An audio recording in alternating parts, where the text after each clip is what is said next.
my name is Ann Kent. I'm a registered dietitian nutritionist, and today I want to share with you a little extra from a blog post that my friend Jessie from Tiny Yellow Bungalow wrote as a guest blog last week. She wrote a blog about 8 ways to make your home more eco-friendly. So I just loved these tips. I felt that they were really practical, and I wanted to share a little bit with you how our family has actually started to incorporate these in our life. So her very first tip was to eat a more plant-based diet. It stands to reason that the higher up on the food chain that we eat, the more energy it takes to create those foods. So that's why animal products like beef or chicken are more environmentally expensive than vegetarian proteins like beans or lentils. So switching meat for a plant-based protein 1 or 2 days a week can make a really big difference in your carbon footprint. So that's why on the Peas and Hoppy meal guides every week we include at least one vegetarian meal. As an example, today for lunch we tried out the creamy carrot ginger soup, and tonight for dinner we're having a spinach ricotta spaghetti casserole. So these are 2 examples of the vegetarian meals on the guides, which have tons of flavor that you don't miss the meat, but you are able to reduce your carbon footprint a little more. So switching to more of that plant-based lifestyle. Her second tip is to compost. So if you don't have a compost bin like I do, which is very inexpensive on Amazon, and I can drop a link, it does not smell, the neighbors don't notice, it actually has a really nice earthy smell as long as you balance the greens and the brown materials that you put in every week. Or you can also collect your food scraps and make vegetable broth out of them if you don't have a place where you can compost. So I'll drop a link to a simple tutorial on how you can do that as well. The third step is to reduce the plastic in your house, which at first I found to be a little overwhelming. So I wanted to give you a couple ideas of places to start. One of our favorite switches that we've made is instead of buying individually wrapped string cheese, I actually just cut up a block of cheese and put it in a reusable Tupperware. Now that of course doesn't totally eliminate plastic, but it's really reduced a lot of plastic in our life. The second thing that we've done to reduce plastic is to switch from bottles of shampoo and soap in our house to things that come in bars. So for example, this is a lotion bar which comes from Queen of the Meadow. They're a local Colorado-based company who make these fabulous lotion bars that work really well. So there's some really easy switches that you can make, and I'll drop a couple of links for other products if you'd like to try those. The fourth recommendation Jessie had is to reduce your energy consumption, and I love this because anybody can do this, of course. This is just us being a little bit more aware of things like turning off lights in our house and being aware of where we set the thermostat. Just a couple of degrees difference in the summer or winter can make a really big difference on your environmental footprint, but also your budget. So that's something that you can get bang for your buck in both of those areas. So make sure to watch the lights when you're at home. Number 5 is to grow your own food.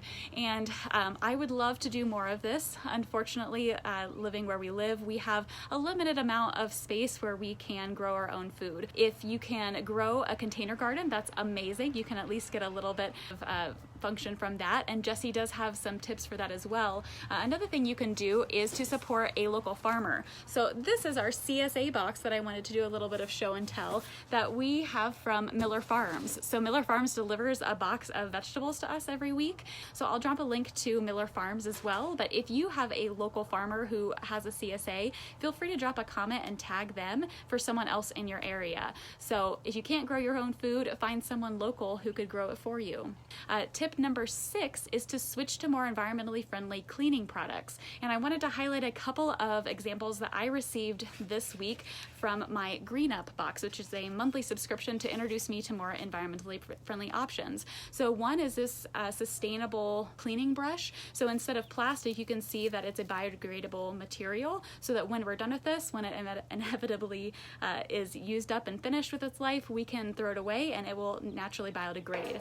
Another option is this dish cleaning soap. So instead of a bottle with the plastic, it's simply a piece of soap in this cardboard box. Jessie does have an option on her site for a block that you can use. So you simply get your brush wet, scrub the block, and then scrub your dishes. So another really easy way to decrease some plastic and to use some more environmentally friendly cleaning products. Number 7 is probably my favorite tip, which is to shop secondhand.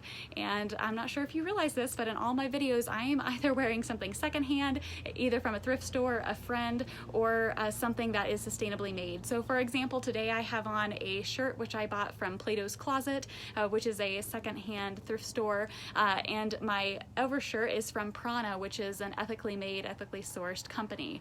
So I would encourage you, if you are worried about the cost of investing in more sustainably made clothing, then shopping secondhand is a really great option. And you can usually find some pretty good treasures when you do that. So if you have a specific treasure that you found, I would love to hear it. Feel free to drop a comment and let me know.